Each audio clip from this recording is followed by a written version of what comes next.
In this video, we're going to talk about files and the file system. So every single file on your computer has a file extension, which is some letters after the dot in your file name. Windows and Macs often hide this from you.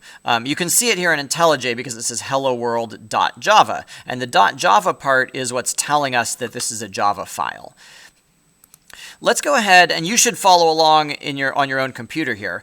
Go to any IntelliJ project, or you could create Hello World yourself, and then do this. Select the Hello World project up here, right-click, go to Open with, where'd it go? Open in Explorer. Or if you're on a Mac, I think it might say Reveal in Finder. But however you do it, go ahead and open a window that lets you look at the same project in your file system. So you see the Hello World folder here, matches that one. Let's double click on it. Inside, you see we've got .idea, out, and src for source. Here we've got .idea, out, and src. The original name for folders is directories, and most programmers still use the word directory when they mean folder. Well, I don't know if that's true. I'd say whether or not they use it, all programmers know what the word means. I don't know what yours looks like. You can see on mine I've got hello world.iml. I don't recognize the .iml file extension. A lot of them I do recognize, so .txt would be text. .gif is GIF, which is an image. But .iml, I think this is something to do with IntelliJ. It's probably a specialized IntelliJ format. If you don't see file extensions like this in your file system browser, there's probably a configuration somewhere where you've hidden them from yourself or where you're protected from them. I generally prefer to see them because I like more information. But just be aware that whether or not your computer is actually showing them to you, all of your files have one.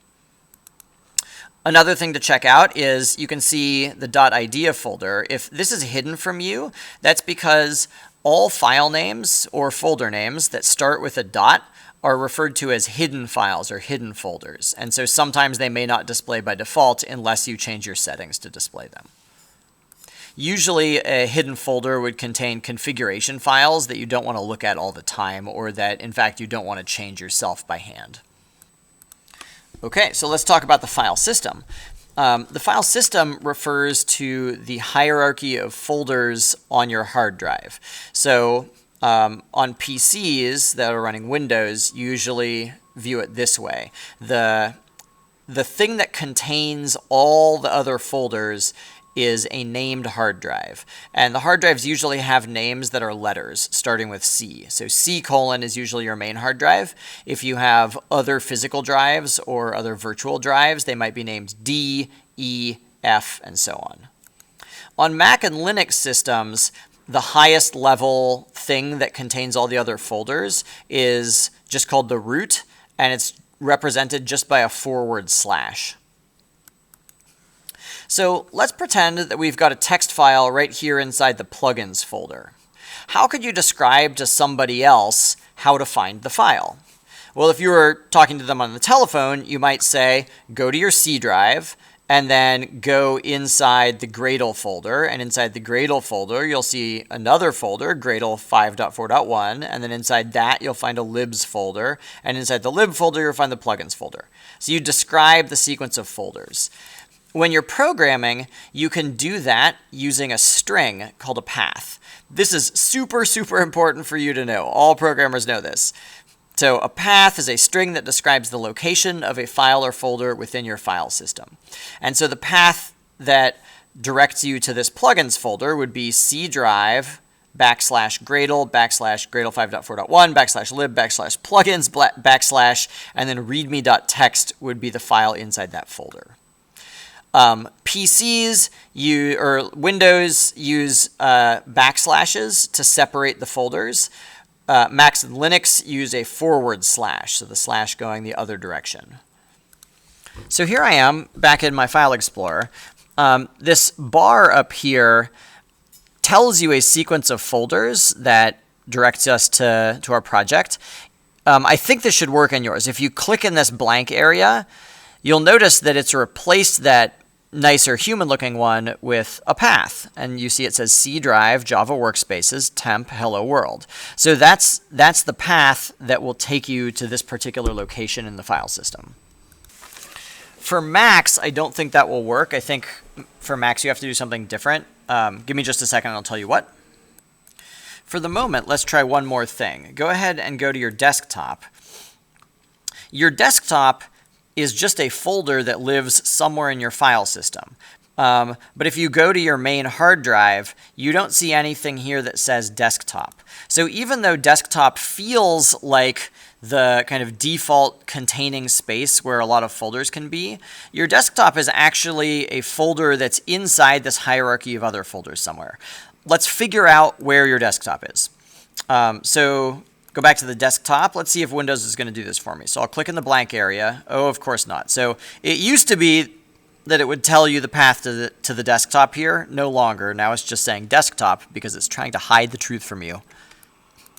Okay, well, like any good programmer, I know where all the folders on my computer are, so let's go to it by hand. If you go to your main hard drive, and then if you go inside the users folder, that's where all the different user accounts are. This is my user folder. Yours, obviously, would have your own name. And then if you go in here, you'll see a lot of hidden files, but then one of the folders is called desktop. Yes, it has a different icon that makes it look different than these other things, but it's just a folder like the other folders. And so now if I go inside desktop, there's my desktop. And you can see now that I've navigated to it this way, so now we can see what the true path is. It's C users David desktop. As an exercise, I would like you to find the path to your downloads folder and make sure that you can type the full path as a string the same way that I've typed my full path here. In general, because you've been using the computer like an ordinary user, you might not have thought about when you're saving things, where do they save to? What folders are inside what other folders? But as a programmer, you want to be familiar with this tree of directories on your file system. You want to know when you install a program, where's the default place where programs install to? What are the other users in your system? You want to have a good idea kind of what is happening under the hood in your computer. Okay, so my TA Sriganesh made this slide. He's now my TA from 2 years ago, but I still got the slide. On a Mac, he said the path bar is hidden by default, and so you have to go to the view and go down to toggle it to say show path bar. He's also made this slide where it appears that to copy the path to a file, which is called a file path, you right-click on it and then hold the Alt or Option button to reveal the copy as path name.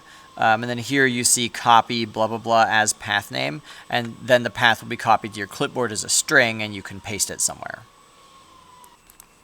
Okay, let's look at the file system on a Mac real quick. On a Mac, the top level thing is labeled Macintosh HD for hard drive. But that's actually not the way that you would not include this phrase in your path. I said that the very highest level is called the root, and it's just a single /. So you see here users appears to be in Macintosh HD, but actually you just write /users to refer to the users folder. Inside users is guest, inside guest is documents, and so you can see all of that represented in the path there. This is only the barest surface of what there is to know about files in the file system. I'm hoping to produce more videos like this because in my mind this is kind of basic understanding that's not about programming, but it's essential to know as a programmer.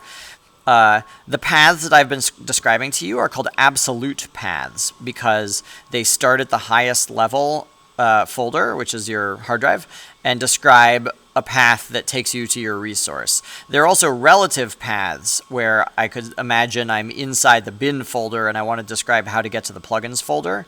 And so you can describe a path that takes you from bin, out of FFmpeg, into Gradle, into lib, into plugins. We'll cover more relative paths hopefully later. Come back in the last video for a fun exercise where you can actually run the Java compiler yourself from the command line and learn a couple command line tools.